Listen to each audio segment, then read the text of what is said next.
Well, so many amazing things have happened. You've seen the reports, right? Finally, the government is working to protect children, protect women, protect families, fire woke, crazy bureaucrats, get rid of these DEI programs, and finally send illegal alien criminals out of the country. It is amazing. These are fantastic, fantastic times. But how did they happen? How did we get here? What made this moment happen? I know he did, but who made him happen?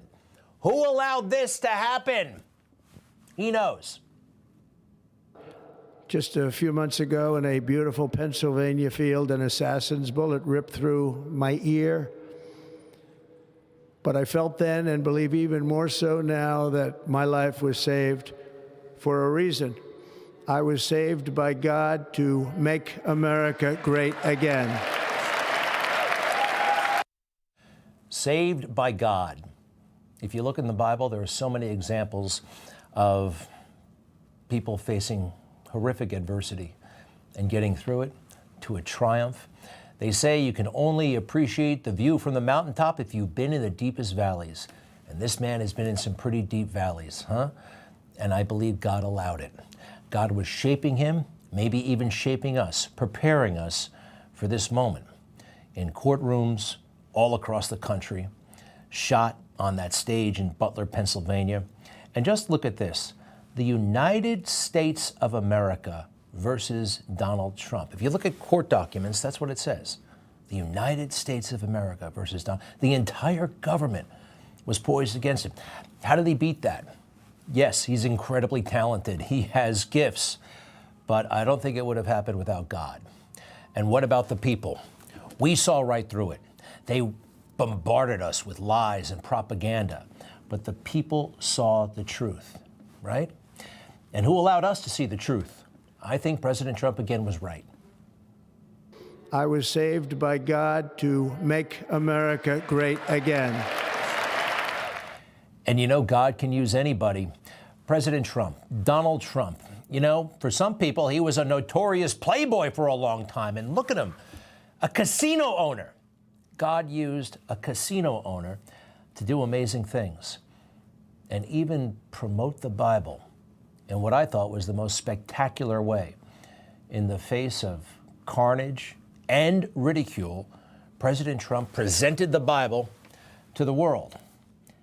Is there anything wrong with that? In our corrupt and fallen world, absolutely. He was mocked and scorned, and how dare he do something like that?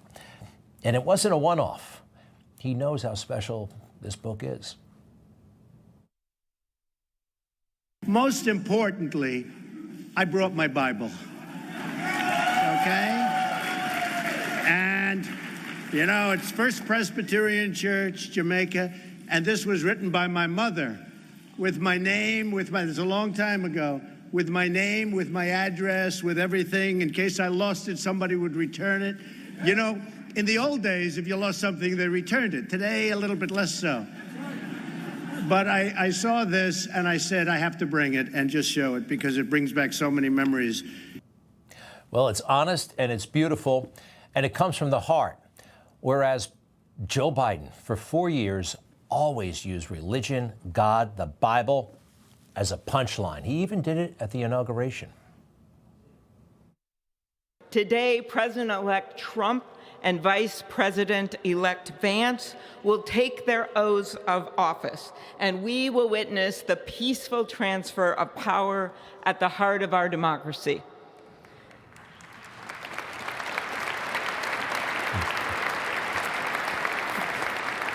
For the past year, Did you catch that?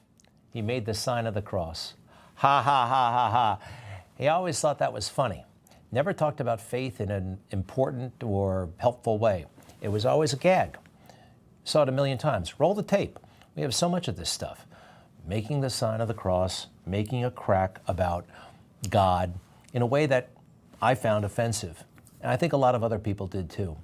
It just, well, what an opportunity he had, and he squandered it. And it's not just, in private, it's the same way. When he wrote about himself, would religion come up? Only in a joking kind of way and in a less than serious way. My idea of self, of family, of community, of the wider world comes straight from my religion. It's not so much the Bible, the Beatitudes, the Ten Commandments, the sacraments, or the prayers I learned. It's the culture. The nuns, the people, are one of the reasons I'm still a practicing Catholic. Keep going, please. Same book. I campaigned hard for Carter in 2 elections, but I thought he had a dangerous penchant for moralizing. You thump that Bible one more time, I told him once, and you're going to lose me, too. Enough with that Bible, eh, Joe?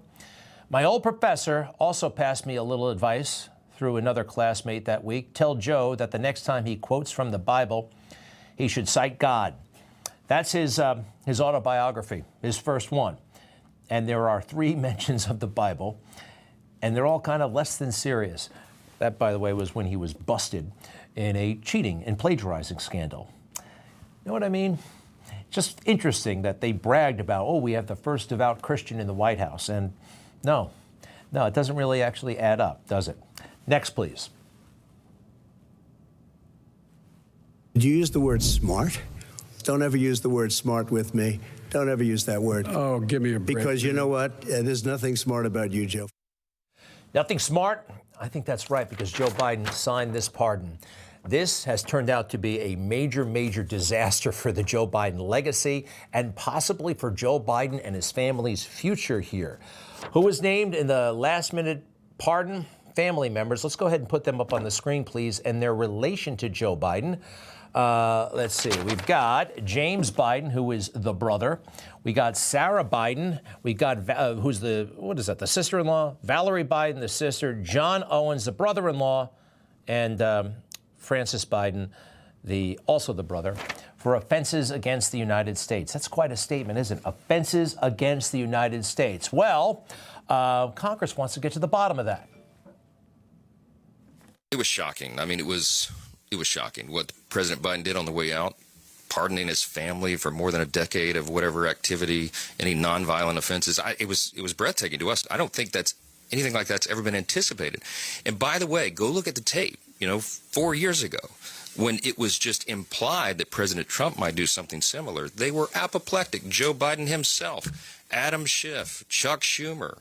Roll the tape. They all said that would be crazy and unconscionable, and now they're cheering it along. To us, it is disgusting. To us, it probably proves the point, the suspicion that, they call it the Biden crime family. If they weren't the crime family, why do they need pardons, right? Look, there's a lot of attention that's going to be paid to this, and I think that is appropriate, and we will be looking at it as well. If he didn't issue these pardons, possibly people would be ready to move on. But yeah, there's definitely something here. We've known that for a long time. And now Congress is not going to let this one go. How did Joe get all this stuff for himself and his family? It could not have been on a government salary. It just doesn't work that way. And here's a little tidbit. The beach house that he bought for several $1 million a few years ago. How many beach houses have an elevator? Now, Chuck Schumer showed up there over the summer to try to convince Joe to drop out of the race. The New York Times profiled the whole thing a few days ago. And I noticed a little thing in there that I did not know about the beach house. It has an elevator. He ushered Mr. Schumer into a small elevator to exit the house. How many beach houses have an elevator? How many houses have an elevator? That's wealthy. That's a secret. They're trying to hide their wealth. At the same time, they're kind of flaunting their wealth, right? All right, next.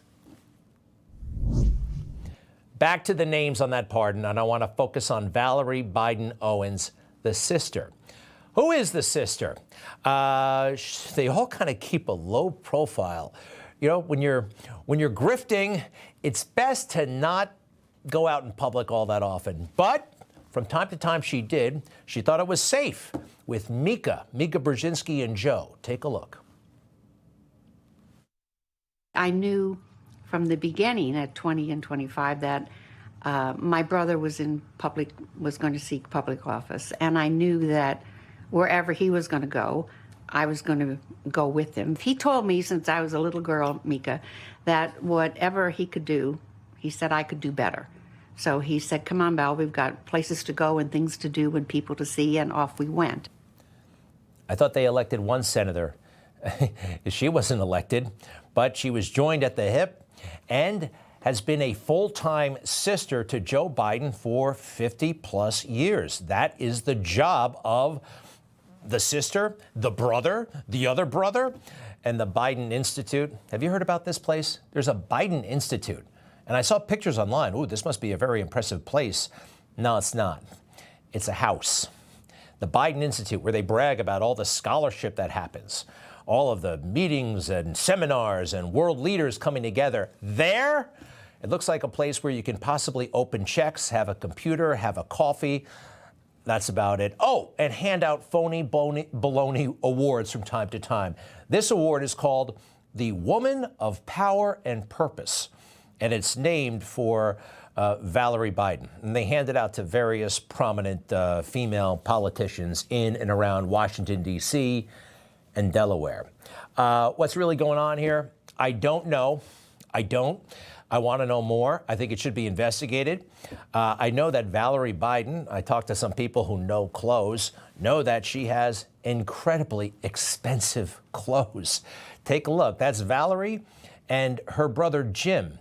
These guys, you kind of get the feel for it, right? This is, well, I don't know. What do you think? Traveling the world, wearing the finest clothes, an elevator in the house. Does it sound like public service? Does it look like public service? I don't think so. Actually, at times, it looks like it could be fun. Hi, I'm Valerie Biden Owens, and I am the sister of the next Democratic nominee for President of the United States. Why not? Run for president. It beats working. Meet some people, make some contacts, get some contracts. Just go out there and promote your very mediocre brother who got lucky all the way back in 1972, and everybody dines out on that for the rest of their lives. Go out and I'm all the surrogates, we get so excited and we say, you've got to elect. I say, you've got to elect my brother president of the United States. I mean, you just got to do it. Why? Why? She seemed pretty frantic there, right? You just have to do it. There's no reason. There's never a reason. Joe Biden, 1988. The message was Joe Biden, 1988. The same in 2008 when he ran for president. Joe Biden, 2008. Make America great again? No. Doing something for others? So foreign, so weird. These are selfish people. We want to introduce to you now Valerie Biden Owens, who is no stranger to Biden family politics, the sister of Senator Joe Biden. You've been involved in his campaign since he first ran for county council in Delaware. What's this moment like for your family? It is absolutely thrilling. I mean, he's just a great, wonderful man and a good leader, and I think he's the right guy to help Obama and for leading us in a new direction. That's a very compelling vision. Now, she calls herself a political professional because she ran all of Joe Biden's campaigns from 1972 to 2008. You can't brag about running a campaign for an incumbent senator in the state of Delaware, which is smaller than most counties in America. It is ridiculously small. It's kind of crazy that they even have senators, let alone 2 senators, but that's how the system works. Getting your brother, an incumbent Democrat, elected in Delaware is just not a thing. It's just not impressive.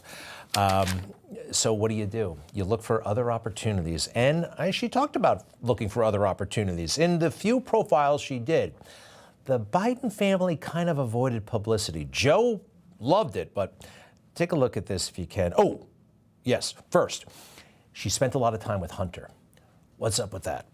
Hunter and Valerie were all over the place. Okay, that's fine.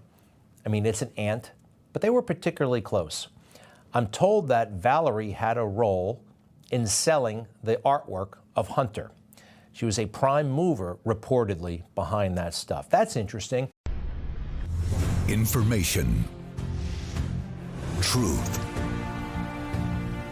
Is freedom. Is Newsmax. It's real news for real people.